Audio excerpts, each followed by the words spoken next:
My new fresh blog तो हाथ में मोर जिनटी को देखिए आपने निश्चिंत गेस करेंगे मुझे कौन बनवाई जाऊँगी जदि जानापी चाहते तो भिडियो कंटिन्यू करूँ। प्रथम आवश्यक क्वांटिटी चाउल नवा आम कौन करवा ना पानी रे धोईक रखा आ चिंगुड़ी गुड़ाक प्रथम आम कौन करवा ना चोपा छड़े भलसे परिष्कार करना से चिंगुड़ी प्रथम ऐड करवा लेंबू रस दही लुण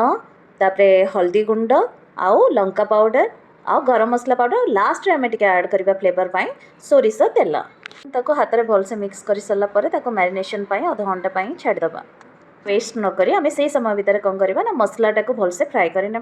तापर आमर मैरिनेशन रेडी हो आम स्टार्ट करदे आमर बिरियानी प्रस्तुति हांडी को आम कौन करवा गैस फ्लेम रे रखा और माटी हांडी भलसे गरम हो सारापर से कंचा सोरिष तेल देवा आउ आवश्यक मुताबक हूँ डालचीन जीरा आउ जिते माने गोटा मसला अच्छी सब पकईकि भलसे फ्राए करनवा तापर आम कौन करवा कटा जाइथिबा पियाज को से ऐड करवा किछि क्वांटिटी लुण कहीं ना लुण देले पियाजटा भलसे एक्चुअली माने नरम भी हुए आ ब्राउनिश होगापाई आम टे छाड़ीदे पियाज को एबे आम चेक करनवा जे हो सारी कि ना तो एबे देखो तार टेक्सचर देखिकी जानी हो पियाजटा भलसे भाजी जाइए आम से ऐड करवा बटाई मसला मसला रे मुझे अदा रसुण पियाज टमाटो जीरा कंचा लंका गोलमरीच आउ गुजराती आम मसलाटी को भलसे फ्राए होगापाई आउ टिके सिझापाई किसी समय छाड़ीदे ए चलते आम चेक कर ना मसलाटा भलसे हो सारी कि ना तो मसला अलरेडी हो सारी भलसे तो ये आम कौन करवा से ऐड करवा मैरिनेट होता चिंगुड़ी को से देवा तापर आवश्यक मुताबक हूँ आमर स्वाद अनुसार लुण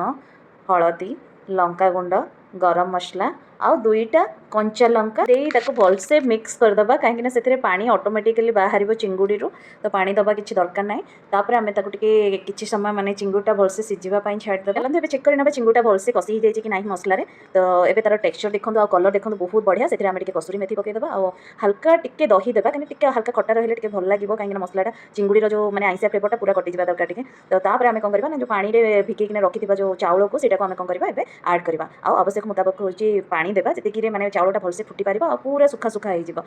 जी चाउल नहीं तार